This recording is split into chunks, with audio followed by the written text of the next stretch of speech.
Hello friends, चलिए शुरू करते हैं आज का यह वीडियो जिसमें हम यूनाइटेड नेशन के दो और प्रिंसिपल ऑर्गन को समझेंगे। तो यूनाइटेड नेशन के फिफ्थ जो ऑर्गन है वो है द सेक्रेटरीट। द सेक्रेटरीट ये कंप्राइज करते हैं द सेक्रेटरी जनरल को और tens of thousands of international UN staff members. इस सेक्रेटरीट में सेक्रेटरी जनरल और यूनाइटेड नेशन के जितने भी स्टाफ मेंबर्स हैं वो सभी इसके पार्ट होते हैं। ठीक है, इनका मेन जो काम होता है वो होता है यूनाइटेड नेशन के डे टू डे वर्क को कैरी आउट करना। जो वर्क उन्हें दिया जाता है जनरल असेंबली या फिर कोई और ऑर्गन के द्वारा, चाहे वो सिक्योरिटी काउंसिल ही क्यों ना हो। इन सभी के कामों को करने के लिए एक सेक्रेटरीट बनाया गया है जिसमें सेक्रेटरी जनरल और tens of thousands of international UN staff members comprise होते हैं। आगे बढ़ते हैं। The secretary general is the chief administrative officer of the organisation.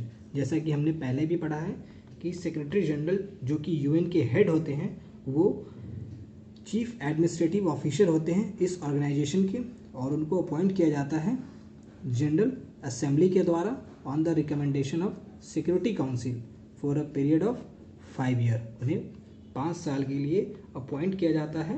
ठीक है, किनके द्वारा? जनरल असेंबली के द्वारा। और रिकमेंड कौन करता है? सिक्योरिटी काउंसिल, जो हमने पहले पढ़ा है यूनाइटेड नेशन की एक ऑर्गन जो है। ठीक है, तो ये था सेक्रेटरीट के बारे में। अब हम आगे बढ़ते हैं और यूनाइटेड नेशन के लास्ट जो ऑर्गन है उनको समझने की कोशिश करते हैं, और वो है the trusteeship council. The trusteeship council UN का चार्टर जो हमने देखा, जो यूएन का चार्टर जो 26 जून 1945 को साइन की गई थी, उस चार्टर में यह बात लिखी थी कि एक ट्रस्टीशिप काउंसिल बनाया जाएगा as one of the main organs of united nation. ठीक है, उस चार्टर के तहत इस ऑर्गेनाइजेशन को बनाया गया है। इस ऑर्गेनाइजेशन को नहीं बल्कि all the 6 organs were made by this UN charter. Okay, it was established to provide international supervision for 11 trust territories। इसको एस्टैब्लिश किया गया था किस वजह से? सुपरविजन प्रोवाइड करने के लिए, निगरानी करने के लिए, निगरानी रखने के लिए। किसके ऊपर? 11 ट्रस्ट टेरिटरीज के ऊपर। अब ये ट्रस्ट टेरिटरीज क्या होते हैं ये अभी हम समझेंगे। And to make sure that adequate steps were taken to prepare the territories for self government और इंडिपेंडेंस। अभी ये बात आपको नहीं समझ में आई होगी। पहले हम ट्रस्ट टेरिटरीज समझ लेते हैं कि ट्रस्ट टेरिटरीज क्या होता है। ओके, ट्रस्ट टेरिटरीज समझने के लिए सबसे पहले हम यहाँ पर जो लिखा है वो समझते हैं। ट्रस्ट का क्या मतलब होता है? ट्रस्ट का मतलब होता है area governed by another country. Area governed by another country. ठीक है, जैसा कि हम किसी पे विश्वास कर सकते हैं, तो वो एरिया जो कि गवर्न किया जा रहा है किसी और कंट्री के द्वारा। आप यहाँ पर डेफिनेशन भी पढ़ सकते हैं। क्या लिखा है? A territory placed under the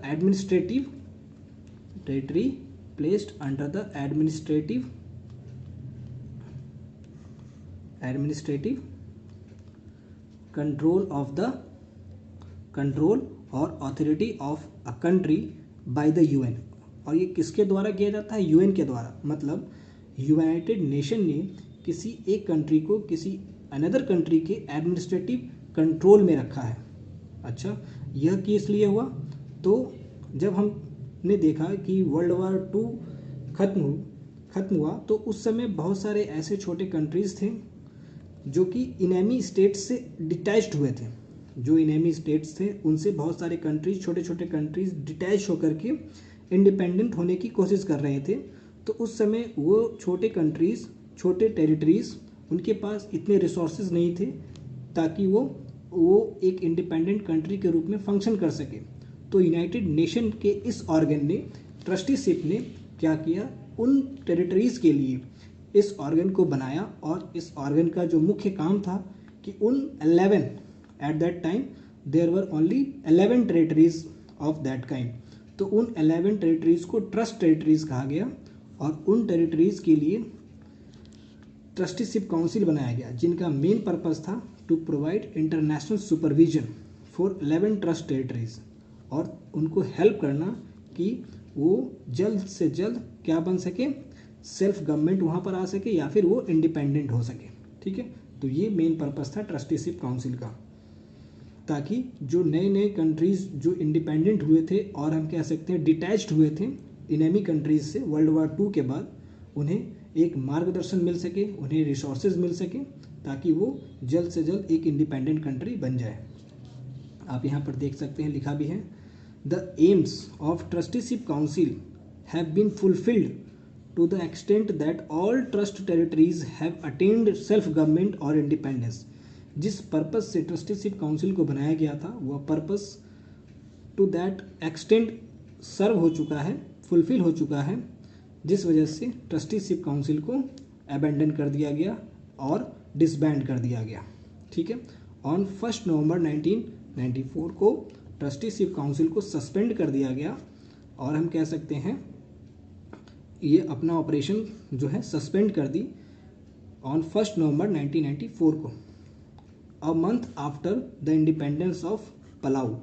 Palau country के इंडिपेंडेंस के 1 महीने के बाद जो है द ट्रस्टीशिप काउंसिल ने अपना जो ऑपरेशन है वो सस्पेंड कर दिया गया। पलाऊ जैसा कि हम जानते हैं ये क्या है, एक कंट्री है इन ओशियनिया कॉन्टिनेंट में, इन वेस्टर्न पैसिफिक रीजन में। ओके, तो ये पलाऊ जो था वो लास्ट रिमेनिंग यूनाइटेड नेशन का ट्रस्ट टेरिटरीज था। इनसे पहले जितने भी टेरिटरीज रहे होंगे, यानी कि 10 टेरिटरीज थे, ट्रस्ट टेरिटरीज थे, वो इंडिपेंडेंट हो गए थे। जो लास्ट पलाऊ था 11th, उसको भी 1994 में इंडिपेंडेंस मिल गई। ठीक है, तो इस वजह से इस ट्रस्टीशिप काउंसिल का पर्पस सर्व हुआ और इसने अपना काम करना बंद कर दिया। तो अब आपके मन में ये सवाल उठ रही होगी कि हम ट्रस्टीशिप काउंसिल को पढ़ते ही क्यों हैं, हम क्यों कहते हैं कि यूनाइटेड नेशन के 6 प्रिंसिपल ऑर्गन्स हैं। वो ऐसा इसलिए क्योंकि the trusteeship council continues to exist as an organ of united nation. आज भी हम जब भी यूनाइटेड नेशन के ऑर्गन्स को पढ़ते हैं तो हम ऑर्गन्स की संख्या 6 ही बताते हैं। क्यों? क्योंकि ट्रस्टीशिप काउंसिल अभी भी एग्जिस्ट करती है as an organ of united nation and meets as and when occasion requires it.